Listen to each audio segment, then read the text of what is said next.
আসসালামু আলাইকুম সবাইকে। তোমরা সবাই কেমন আছো? আশা করি তোমরা অনেক ভালো আছো। আমি তোমাদের জাহিদ ভাই আবারও তোমাদের সামনে হাজির হয়ে গিয়েছি।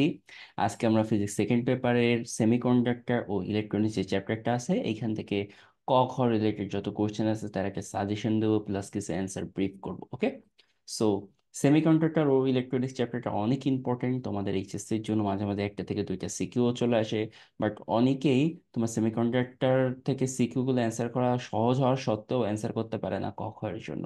কারণ ক খ তাদের জানা থাকে না, এই জন্য এটা অ্যান্সারও করতে পারে না। সো ক খ মাস্ট অনেক ইম্পর্টেন্ট, ঠিক আছে? পাঁচটা সিকিউ অ্যান্সার করতে হয়, পাঁচটার মধ্যে 15 মার্কে থেকে ক খ। সো ক খ তে আলাদাভাবে গুরুত্ব দেওয়া উচিত আমি মনে করি, এই জন্য তোমাদের এই সাজেশন ভিডিওটা আনা। ওকে, প্রথমত দেখো ক নাম্বারের জন্য যে কোশ্চেনটা বা জ্ঞানমূলক যে কোশ্চেনটা, ডোপিং কি? ডোপিংটা কি অ্যাকচুয়ালি? ডোপিংটা হলো তোমার সেমিকন্ডাক্টর তৈরি করার জন্য বা যেসব অপদ্রব্য মিশ্রিত করা হয়, দূষিত সেমিকন্ডাক্টর হ্যাঁ তৈরি করার জন্য যেসব অপদ্রব্য মিশ্রিত করা হয়, ওই যে তোমার হলো সেটাকেই বলা হয় ডোপিং, ঠিক আছে? ডোপায়ন করা হয়। আচ্ছা, এই ইন ডিটেলস অ্যান্সার শিটে দিয়েছে, তোমরা সুন্দর করে পড়ে নিও। সম্মুখ যোগ বা ফরওয়ার্ড বায়াস বলা হয়। সম্মুখ যোগকে কি বলা হয়? ফরওয়ার্ড বায়াস বলা হয়। সম্মুখ যোগ কাকে বলে? হ্যাঁ, আচ্ছা ঠিক আছে। আচ্ছা দেখো, এখানে এই যে বিশুদ্ধ, এটা তো বলেই দিলাম তোমাদেরকে। সম্মুখ যোগ কি? সম্মুখ যোগ হলো আহ কোন তড়িৎ উৎসের ধনাত্মক ও ঋণাত্মক প্রান্তদ্বয়কে একটি অপরিবাহী জাংশন ডায়োডের যথাক্রমে পি ও এন প্রান্তে সাথে যুক্ত করাকে কি বলা হয়? সম্মুখ যোগ বলে বা ফরওয়ার্ড বায়াস বলা হয় এটাকে। আচ্ছা ঠিক আছে, ফরওয়ার্ড বায়াস যদি কোশ্চেনে বলে সেম অ্যান্সার কিন্তু, ঠিক আছে? আবার তোমরা ভুলাই ফেলেও না। আচ্ছা, নিঃশেষিত স্তর কাকে বলা হয়? তারপর রেকটিফায়ার কাকে বলা হয়? রেকটিফায়ার কাকে বলা হয় ভাইয়া? রেকটিফায়ার হলো তোমার যে বর্তনীর পরিবর্তিত প্রবাহকে একমুখী প্রবাহ রূপান্তর করে তাকে একমুখী কারক বা রেকটিফায়ার বলা হয়। পরিবর্তিত বা দ্বিমুখী একই কথা। যে বর্তনী দ্বিমুখী প্রবাহকে একমুখী প্রবাহে রূপান্তর করে বা পরিবর্তী প্রবাহকে একমুখী প্রবাহে রূপান্তর করে তাকে কি বলা হয়? একমুখীকরণ বা রেকটিফায়ার বলা হয়। ঠিক আছে, আচ্ছা ঠিক আছে, নাইস। আচ্ছা, এবার ট্রানজিস্টর কি? খুবই ইম্পর্টেন্ট। বাইনারি নাম্বার পদ্ধতির প্রয়োজনীয়তা ব্যাখ্যা করো। ঠিক আছে, বাইনারি নাম্বার কেন তোমার প্রয়োজন? ঠিক আছে, এই সেটা তোমাকে ব্যাখ্যা করতে হবে। এটা খুবই ইজি একটা কোশ্চেন, তোমরা অ্যান্সার শিটে দেখে নিও। আচ্ছা, আমাদের অ্যান্সারটা তোমরা কোথায় পেয়ে যাবে? এই অ্যান্সার শিটটা আমাদের এই গ্রুপে আপলোড করা আছে, HSC plus admission QnA logic group. তোমরা এই গ্রুপ থেকে আমাদের অ্যান্সার শিটটা পেয়ে যাবে। সো এই গ্রুপে জয়েন হয়ে যাও, কারণ তোমাদের শুধুমাত্র এইচএসসি সাজেশন না, আমরা কিন্তু তোমাদের অ্যাডমিশন নিয়ে অনেক বড় একটা প্ল্যান করতেছি। সো তোমাদের জন্য বেস্ট একটা অপশন হবে। ওকে, আচ্ছা, এন টাইপ অর্ধপরিবাহী ঋণাত্মক চার্জে চার্জিত কি না ব্যাখ্যা করো। আচ্ছা, এইটা কি হবে?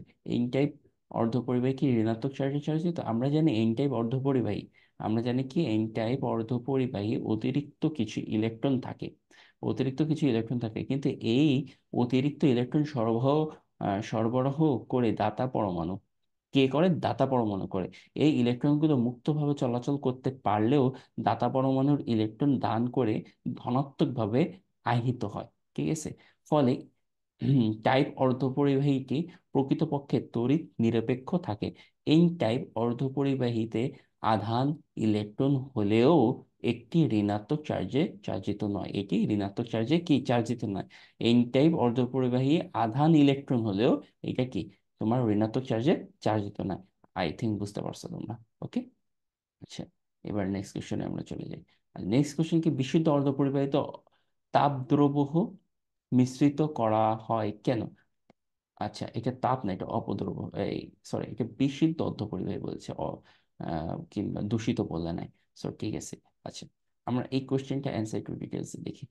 বিশুদ্ধ অর্ধপরিবাহীর সাথে যথাযথ কোনো অপদ্রব্য খুব সামান্য পরিমাণ, প্রায় 10 কোটি ভাগের 1 ভাগ সুনিয়ন্ত্রিত উপায়ে মেশানো হয়। মানে খুব একটা বেশি অপদ্রব্য বা ডোপিং করা হয় না, 10 কোটি ভাগের 1 ভাগ মেশানো হয়।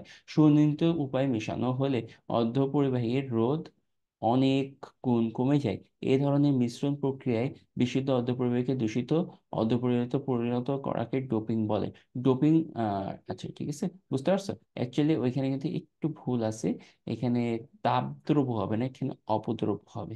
ঠিক আছে, আচ্ছা, ন্যাংকে সার্বজনীন গেট বলা হয় কেন? এটা একটু বিস্তারিত তোমরা দেখে নিও। একটি ডিজিটাল ও একটি অ্যানালগ সিগন্যাল অঙ্কন করে দেখো। আচ্ছা, এই চিত্রটা দেখো সুন্দর করে কিন্তু আমাদের এখানে দেয়া আছে একটা ডিজিটাল এবং একটা অ্যানালগ সিগন্যাল।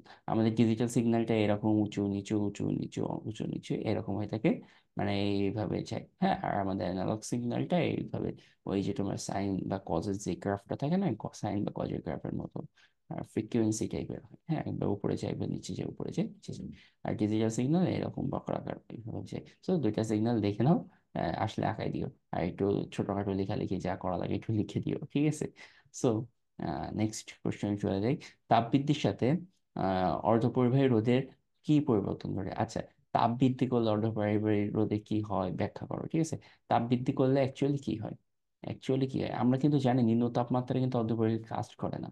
নিম্ন তাপমাত্রায় কি করে না, অর্ধপরিবাহী কিন্তু কাজ করে না। আচ্ছা, তাপ বৃদ্ধি পেলে অর্ধপরিবাহী, আচ্ছা আমি তোমাকে একটু নর্মালি বুঝাই দিই। তাপ বৃদ্ধি করলে, প্রচুর পরিমাণে যদি তাপ বৃদ্ধি করা হয়, অর্ধপরিবাহী আর অর্ধপরিবাহী থাকে না, এটা পরিবাহীর ন্যায় আচরণ করে, মানে প্রচুর পরিমাণে বিদ্যুৎ পরিবহন করে। তখন আর ওইটা কিন্তু অ্যাকচুয়ালি যে বেশি বিদ্যুৎ পরিবহন করলে এটা ভালো থাকে ব্যাপারটা তা না। ওই জিনিসটা নষ্ট হয়ে যায়, যে তোমার যেটুকু বিদ্যুৎ পরিবহন করা দরকার ছিল তার থেকে বেশি বিদ্যুৎ পরিবহন করে। আর নিম্ন তাপমাত্রা অর্ধপরিবাহী তোমার বিদ্যুৎ পরিবহন করে কম। আশা করি বুঝতে পারছো, তোমরা একটু ডিটেলসে পড়ে নিও।